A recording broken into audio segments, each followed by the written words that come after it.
오늘 본문 말씀인 베드로후서 3장 14절에서 18절까지 교독이 있겠습니다. 제가 먼저 한 절 읽고 여러분이 한 절 교독하신 후에 마지막 18절을 함께 읽겠습니다. 베드로후서 3장 14절에서 18절까지입니다.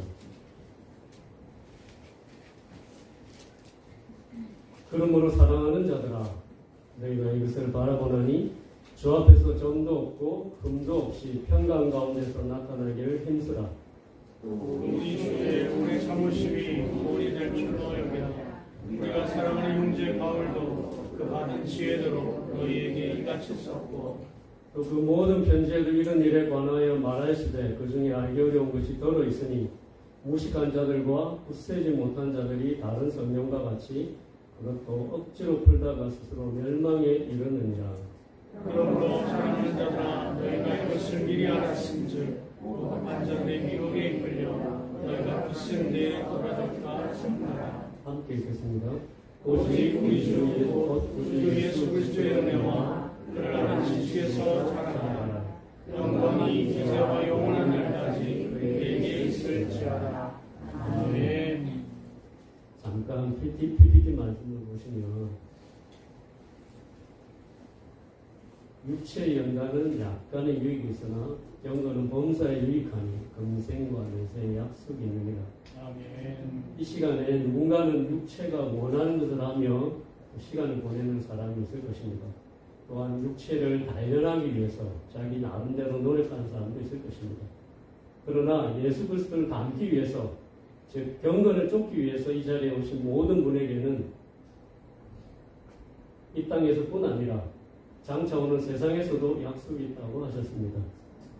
이 자리에 나오신 모든 성도님에게 하나님의 약속이 이루어질 것을 주님의 이름으로 축원합니다. 아멘. 오늘 본문 말씀인 베드로후서는 로마의 핍박이 온 교회를 고통으로 몰아넣던 시기에 죽음을 앞두고 자신이 떠난 후 더욱 혼란에 빠질 교회를 염려하던 베드로 사도가 쓴 서신입니다. 그 당시 교회에 대한 로마의 핍박이 극렬했기 때문에 자연스럽게 성도들은 예수님의 재림을 학수고대하고 있었습니다. 그런데 예수님의 재림이 늦어지면서 교회 내에 거짓 교사들이 일어나 성도들을 미혹하고 혼란에 빠뜨렸습니다. 또한 성도들의 신앙을 파괴하는 지경까지 이르게 되었습니다. 이를 바로잡기 위해서 베드로 사도가 교회에 쓴 서신이 베드로후서였습니다. 특별히 베드로후서 2장 1절에는 그 당시 사도들의 서신에서 잘 쓰지 않던 용어였던 멸망하게 할 이단이라는 말이 나올 정도로 교회 내에서 이단 사상이 득세했습니다. 이런 이단에 대항해서 교회를 지키려는 베드로 사도의 의지가 베드로서에 나타나고 있음을 발견할 수 있습니다.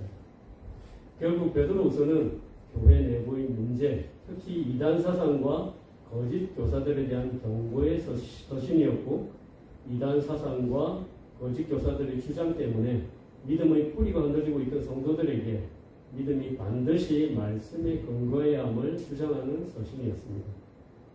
그래서 베드로후서를 이단 서신이라고 할 수 있으며, 이단 경계주의를 맞아서 오늘 이 시간 이단에 대해 하나님의 말씀을 상고하고자 합니다. 주님의 재림이 가까워질수록 미혹하는 자들이 많이 등장합니다. 요즘도 세상을 소란하게 하는 이단들이 뉴스에 오르내리곤 합니다. 여러분이 잘 아시는 이단들도 있고 숨어서 사람들을 미혹하는 이단들도 많습니다. 베드로 사도가 살던 시대에도 이런 이단들이 있었음을 알 수 있습니다.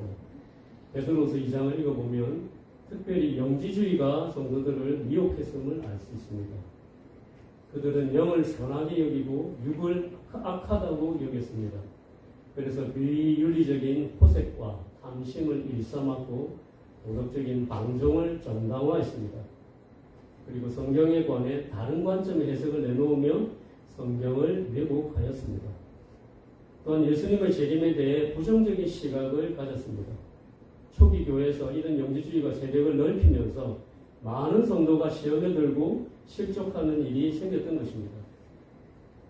이런 이단의 사상에 대항하여 베드로 사도는 1장부터 3장까지 계속해서 언급하는 낱말이 있었습니다. 바로 알다라는 단어였습니다. 제가 알다라는 단어가 얼마나 사용되었나를 살펴보니까 총 16번이나 언급된 것을 알 수 있었습니다. 특히 1장에 많이 언급되었는데 성경을 함께 보시면서 들으시면 되겠습니다. 1장 2절부터 보시면 하나님과 우리 주 예수를 알므로, 3절에 하반절에 우리를 부르신 이를 알므로, 8절에 알기에, 12절에 알고, 14절에 알미라, 16절에 알게 한 것이, 20절에 먼저 알 것은. 2장에서는 이단인 거짓 선지자들과 거짓 선생들에 관한 언급을 하면서 알다가 5번 사용되었습니다. 3장에서는 하나님의 날인 재림의 날을 언급하며 알다라는 단어가 4번 사용되었습니다. 그런데 무엇을 알아야 하는 것인지 또한 언급하셨습니다. 1장 2절에는 하나님과 우리 주 예수를 알므로 라고 했습니다. 3절에서는 우리를 부르신 이를 알므로, 4절에는 알아야 할 것이 그 보배롭고 지극히 약속이라고 언급했습니다. 8절에는 우리 주 예수 그리스도를 알기에 라고 했고, 11절 12절에는 우리 주 곧 구주 예수 그리스도의 영원한 나라에 들어감을 넉넉히 너에게 주신다는 진리라고 언급했습니다. 16절에는 우리 주 예수 그리스도의 능력과 강림하심이라고 했습니다. 18절은 앞구절과 합해서 베드로 사도가 하늘로부터 이는 내 사랑하는 아들이요 내 기뻐하는 자라고 예수님을 지칭하신 하나님의 음성을 직접 들은 것이라고 표현했습니다. 마지막으로 19절에서는 더 확실한 예언이라고 했고 20절은 성경의 모든 예언이라고 했습니다. 결국 베드로 사도의 주장은 하나님이 보내신 예수 그리스도와 하나님의 약속 및 예수님에 관한 성경의 예언이었습니다. 이 말씀을 현대를 살아가는 우리에게 적용해서 다시 언급하면 이단들에 걸려 넘어지지 않으려면 성경에 대한 바른 지식이 있어야 한다는 말로 바꿀 수 있는 것입니다. 그리고 이 말은 성경의 주제인 예수 그리스도를 바로 알아야 한다는 말과 같습니다. 불과 같이 뜨거운 고난의 시대에 교회를 핍박하던 이교도들의 세계에 맞서 싸우도록 베드로 전서에서 격려했던 베드로 사도는 다시 베드로후서를 통해서 교회 내적으로 성도들을 무너뜨리려는 이단 사상으로부터 성도들을 보호하기 위해 무엇을 바로 알아야 할지 가르치신 것입니다. 그 당시처럼 이 시대에는 불같은 고난은 없지만 분명 지금도 사탄이 주는 시련이 있습니다. 바로 차가운 얼음 같은 무관심의 세상 고난입니다. 이 차가운 고난의 시대를 살아가는 우리 성도에게도 분명 베드로 사도의 가르침은 유익한 것입니다. 그런데 다른 한편으로 이런 이단의 사상이 어떻게 생겨났을까? 이단이란 무엇일까? 어떤 사람들이 이단에 빠질까를 묵상해 보았습니다. 바로 그 시작은 태초로 올라갑니다. 창세기 3장 1절에 뱀이 하와에게 다가가 묻습니다. 하나님이 참으로 너희에게 동산 모든 나무의 열매를 먹지 말라 하시더냐. 그리고 4절에 이렇게 말합니다. 뱀이 여자에게 이르되 너희가 결코 죽지 아니하리라. 너희가 그것을 먹는 날에는 너희 눈이 밝아져 하나님과 같이 되어 선악을 알 줄 하나님이 아십니다. 이 장면에서 뱀은 하와에게 새빨간 거짓말을 했습니다. 하나님께서는 내가 먹는 날에는 반드시 죽으리라 하시기 때문입니다. 결코 죽지 않는다 라고 말하며 하나님의 말씀을 왜곡했고 너희가 하나님과 같이 된다고 유혹한 것입니다. 결국 이단은 진짜 같은 가짜입니다. 이단의 사상은 거짓말이며 거짓의 아비가 시작한 것임을 알 수 있습니다. 다음으로 요한복음 8장 44절 말씀을 함께 읽겠습니다. 시작. 너희는 너희 아비 마귀에게서 났으니 너희 아비의 신대로 너희도 행하고자 하느니라. 그는 처음부터 살인한 자요 진리가 그 속에 없으므로 진리에서 못하고 거짓을 말할 때마다 제 것으로 말하나니 이는 그가 거짓말장이요 거짓의 아비가 되었습니다. 이단이라는 말은 시작은 비슷한 것 같지만 그 끝이 다르다는 말인데 영적인 세계와 관련이 있는 말입니다. 이 말씀에서 이단의 시작이 거짓의 아비인 마귀라고 예수님은 밝히시고 있습니다. 예레미야 23장 16절에서 31절까지에도 이런 내용이 있습니다. 이 장면은 예레미야가 바벨론에 의해 유다가 멸망할 것이라고 오랫동안 예언을 했지만 이를 받아들이지 않는 이스라엘 백성을 향한 경고의 말씀입니다. 그런데 이스라엘 백성들이 예레미야의 말을 믿지 않았던 이유 중에 하나가 바로 거짓 선지자들의 예언 때문이었습니다. 그들은 백성들의 눈과 귀를 막고 거짓을 믿도록 만들었던 것입니다. 그런데 이 본문 말씀은 장차 미래에 일어날 거짓 선지자에 대한 예언과도 맞물려 있는 예언이기도 합니다. 그래서 현재 우리 상황과도 관련이 있습니다. 16절에는 예언하는 선지자들이 나옵니다. 그리고 하나님께서 그들을 언급하시며 그들은 너희에게 헛된 것을 가르치는 자들이라고 말씀하십니다. 그리고 그들이 말한 묵시, 즉 예언의 말씀은 자기 마음으로 말미암은 것이며 하나님의 입에서 나온 것이 아니라고 말씀하십니다. 그리고 26절을 보시면 그들은 그 마음에 강교한 것을 예언하느니라 고 또한 말씀하셨습니다. 32절에는 거짓 꿈을 예언하여 이르며 거짓과 헛된 자만이라고 표현하고 있습니다. 그들의 말은 거짓된 환상이며 알맹이가 없고 껍질뿐인 교만한 자만심으로 만든 거짓이라는 말입니다. 그러므로 거짓 예언의 말은 자기 마음으로 말미암은 말이라고 하십니다. 강교한 동기에서 나오며 거짓이라고 못을 박으셨습니다. 이단의 사상은 하나님에게서 나오는 것이 아닙니다. 하나님이 하신 말씀에 기초하지 않고 자기들 마음에서 강교하게 꾸며서 지어낸 거짓말임을 알려주시는 것입니다. 그리고 17절에는 어떤 사람들이 이런 거짓에 빠지는가가 나옵니다. 나를 멸시하는 자에게 또 자기 마음이 완악한 대로 행하는 모든 사람에게 거짓 선지자들이 예언을 했다고 말씀하고 있습니다. 이 말씀에서는 어떤 사람들이 이런 거짓말을 듣고 있는 것을 볼 수 있습니다. 즉 이런 거짓말에 끌리는 자들이 어떤 사람입니까? 바로 하나님을 멸시하는 자이며 자기 마음이 완악한 대로 행하는 모든 사람입니다. 이런 사람들이 거짓 예언을 듣는다고 말씀합니다. 하나님의 성령이 없는 사람들, 거짓 영이 역사하는 사람들입니다. 또한 고집스럽게 자기 뜻과 생각을 주장하는 사람들입니다. 그래서 디도서 3장 10절에 이단에 속한 사람을 한두 번 훈계한 후에 멀리하라라고 하신 것입니다. 멀리하다라는 말은 피하다, 버리다, 거부하다, 몰아내다라는 것입니다. 이런 사람들은 멀리하고 배척해야 합니다. 하나님의 절대 주권을 인정하고 하나님의 권위를 경외하는 자가 아니라 자기 의가 살아있는 사람들이 거짓말을 듣는다는 말씀을 하셨습니다. 이 말씀은 좀 전에 함께 보셨던 뱀의 말에 반응했던 하와의 마음과 다른 말씀입니다. 너희가 하나님같이 된다는 마귀의 거짓말에 꽂혀버린 하와의 마음이 바로 이런 사람들의 마음과 동일한 것입니다. 자기의 의를 내세워 하나님을 끌어내리고 하나님을 이용하고 하나님을 멸시한 인간의 마음입니다. 이런 악한 마음이 인간의 마음에 있기 때문에 사탄의 거짓말은 지금도 통하고 있는 것이 아니겠습니까? 지금까지 이단의 사상이 어떻게 생겨났으며 이단이란 무엇인지 그리고 어떤 사람들이 이단에 빠지는지 알아보았습니다. 이제는 이런 이단 현상이 어떤 의미를 가지는지 알아보겠습니다. 데살로니가후서 2장 11절 12절 말씀을 함께 보시겠습니다. 함께 읽어보시겠습니다. 시작.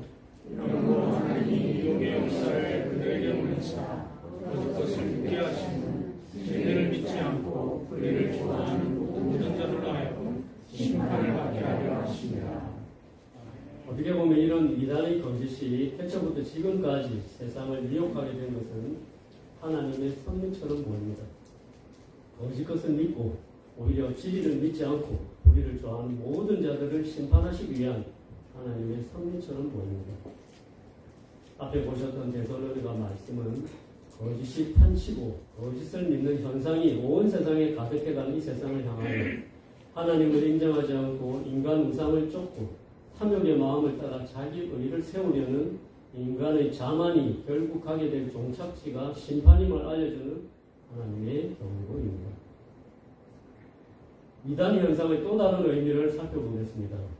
이단의 거짓이 지금까지 온 세상을 미혹하는 것은 종말의 징조입니다. 성경에서는 적그리스도의 출현을 예고했습니다. 복음적인 신앙에서 대거 떨어져 나가는 현상이 생겨나고 적그리스도의 영이 세상을 미혹할 것을 성경은 예언하고 있습니다. 요한일서 2장 22절에 적그리스도가 누구인지 말씀해주고 계십니다. 함께 읽어보겠습니다. 시작. 거짓말하는 자가 누구냐? 예수께서 그리스도이심을 부인하는 자가 아니냐?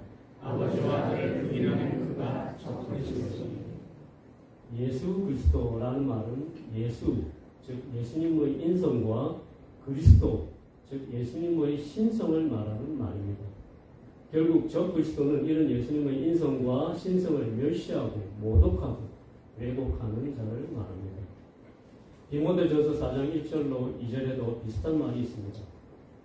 그러나 성령이 밝히 말씀하시기를 후일에 어떤 사람들이 믿으면서 떠나 미혹하는 영과 귀신의 가르침을 따르리라 하셨으니 자기 양심이 화인을 맞아서 외식함으로 거짓말하는 자들이라. 이단은 거짓을 말합니다. 이런 거짓이 후일에 믿는 자를 넘어뜨리고 미혹의 영과 귀신의 가르침을 따르게 만든다고 하십니다. 이렇게 이단에 빠진 사람들은 자기 양심에 불로 화인을 맞은 것처럼 단단해져서 외식하면서 거짓말을 하게 됩니다. 이단은 이처럼 태초부터 지금까지 이어지고 있는 현상입니다. 그리고 종말에는 더 심해질 것을 경고하고 계십니다. 사단이 시작한 이 거짓은 지금도 세상을 사로잡고 있습니다. 과학이라는 이름의 진화론도 결국에는 하나님을 인정하기 싫어하는 사람들이 하나님을 대적하여 만들어낸 거짓말입니다.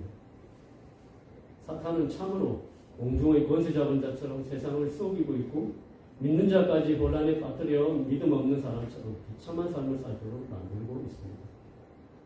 이런 때에 오늘 베드로후서 3장 14절 18절 본문에서는 어떻게 이런 거짓에서 벗어나 바르게 신앙생활을 할 수 있나를 보여주고 있습니다. 베드로후서 3장 14절을 함께 읽어보겠습니다. 시작. 너희도 사랑하는 자들아 너희가 이것을 바라보나니 주 앞에서 정도 없고 흠도 없이 평안 가운데서 나타나기를 믿으라. 예수 그리스도의 제 이름을 바라고 새하늘과 새 땅을 바라보는 성도라면 정도 없고 흠도 없이 평강 가운데서 나타나기를 힘쓰라고 말씀하고 있습니다. 여기서 정도 없고 흠도 없는 삶은 거룩한 삶, 성결한 삶을 말합니다. 죄로부터 떠나 있는 삶은 그리스도를 닮아가는 삶. 그런 사람의 마음은 정결합니다. 착한 마음입니다. 이런 마음을 가져야 한다고 말씀하신 것입니다. 마음이 정결할 때 평강 가운데 거할 수 있습니다. 이를 힘쓰라고 하셨습니다. 디모데전서 1장 18절 19절에 이런 말씀이 있습니다. 함께 읽어보겠습니다. 시작. 아들 디모데야 내가 내게 이 교훈으로서 명하노니 전에 외치고한 예언을 따라 그것으로 선한 싸움을 싸우며 믿음과 착한 양심을 가지라. 어떤 이들은 이 양심을 버렸고 그 믿음에 관하여는 파송하였느니라. 이 말씀에서도 믿음과 착한 양심을 가지라고 권면하십니다. 믿음의 마음과 착한 양심은 붙어 있습니다. 양심을 버릴 때 믿음도 파손할 수 있습니다. 착한 마음을 가질 때 좋은 믿음이 생겨납니다. 또한 오염되지 않은 마음은 믿음 생활이 파손되지 않게 붙들어줍니다.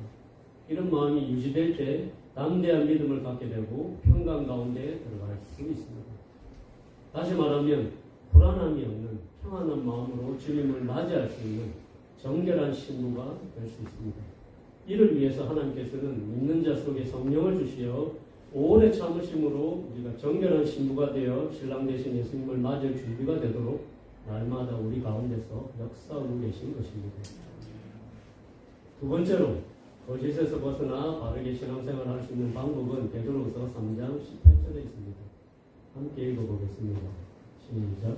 오직 우리 주 곧 구주 예수 그리스도의 은혜와 하나님의 지식에서 자라라. 영광이 이제와 영원한 날까지 우리에게 있을지어다. 우리 주 곧 구주 예수 그리스도의 은혜와 그를 아는 지식에서 자라가는 것입니다. 아멘. 예수 그리스도의 은혜를 경험하고 예수 그리스도를 아는 지식에서 자라가야 합니다. 그래서 이단은 이런 사실을 알고 있기 때문에 성경의 핵심인 예수 그리스도를 왜곡합니다. 억지로 비틀어 풀어 진리의 빛을 가리려고 합니다. 위조 집회 감별사들이 하는 말이 있습니다. 진짜와 가짜를 분별하는 가장 좋은 방법은 진짜에 대해 정확히 아는 것이라고 합니다.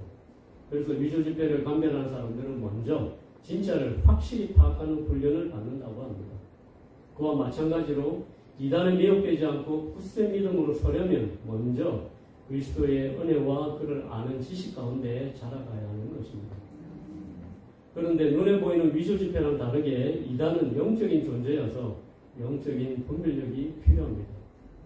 요한일서 4장 1절로 8절을 보겠습니다. 사랑하는 자들아 영을 다 믿지 말고 우리 영들이 하나님께 속하였나 분별하라. 많은 거짓 선지자가 세상에 나왔습니다. 이로써 너희가 하나님의 영을 알지니 곧 예수 그리스도께서 육체로 오신 것을 시인하는 영마다 하나님께 속한 것이요 예수를 시인하지 아니하는 영마다 하나님께 속한 것이 아니니 이것이 곧 적 그리스도의 영이니라. 오리라 한 말을 너희가 들었거니와 지금 벌써 세상에 있느니라. 자녀들아 너희는 하나님께 속하였고 또 그들을 이겼나니 이는 너희 안에 계신 이가 세상에 있는 자보다 크십니다. 그들은 세상에 속한 구로 세상에 속한 말을 하매 세상이 그들의 말을 듣느니라. 우리는 하나님께 속하였으니 하나님을 아는 자는 우리의 말을 듣고 하나님께 속하지 아니한 자는 우리의 말을 듣지 아니하나니 진리의 영과 미혹의 영을 이로써 아느니라. 이 말씀에도 영들을 분별하는 기준은 예수 그리스도입니다. 이런 예수 그리스도를 확실하게 알아가야 합니다. 말씀이 육신이 되어 이 땅에 오신 예수 그리스도이기에 말씀을 통해 예수님을 알아갈 수 있습니다. 예수님께서도 이 성경이 곧 내게 대하여 증언한 것이라고 하셨기 때문에 성경에서 예수 그리스도를 알아갈 수 있습니다. 그리고 자라가야 합니다. 성장해야 한다고 말씀하십니다. 영적인 어린아이로 머물러 있으면 거짓에 속을 수밖에 없지 않겠습니까? 말씀을 정리해 보겠습니다. 거짓은 분별하기가 쉽지 않습니다. 그래서 분별할 수 있는 기준이 필요합니다. 그 기준이 바로 성경의 주제인 예수 그리스도입니다. 이 예수 그리스도를 바로 알려면 성결된 마음이 필요합니다. 마음이 청결한 자는 복이 있나니 그들이 하나님을 볼 것이며라고 하신 예수님 말씀처럼 거룩한 삶이 세워지고 성숙되면서 나타나는 성결한 삶 속에서 예수 그리스도를 밝히 깨닫고 참된 진리와 거짓된 진리를 분별할 수 있습니다. 마치 눈이 흐리면 사물을 바로 분별할 수 없듯이 정결한 마음의 눈을 가져야 참과 거짓을 바르게 분별할 수 있습니다. 그리고 그러한 심령 속에 혼란과 혼동이 사라지고 평강이 임합니다. 예수 그리스도의 은혜를 성령의 도우심 가운데 믿음의 경험을 통해 깨달을 뿐 아니라 날마다 성경을 통해서 예수 그리스도를 아는 지식이 쌓여갈 때 비로소 거짓을 분별할 수 있는 능력이 생깁니다. 비록 오랜 시간이 필요하지만 우리 힘이 아니라 하나님의 도우심으로 가능하다고 하셨습니다. 아멘. 우리 마음속에는 태초부터 가지고 있는 불순종과 반항의 씨앗이 자리 잡고 있습니다. 그래서 언제든지 사탄의 유혹으로 하나님을 대적하는 이단 사상에 사로잡힐 수 있음을 우리는 인정해야 합니다. 그렇기 때문에 늘 말씀을 붙들고 성령 안에서 깨어 있어야 하는 것입니다. 현재 우리는 하나님의 말씀까지 왜곡하고 인간을 숭배하게 하는 무법한 자들의 영적인 도전 앞에 서 있습니다. 항상 깨어서 영적인 분별력을 발휘하는 저와 모든 성도님들이 되시길 주님의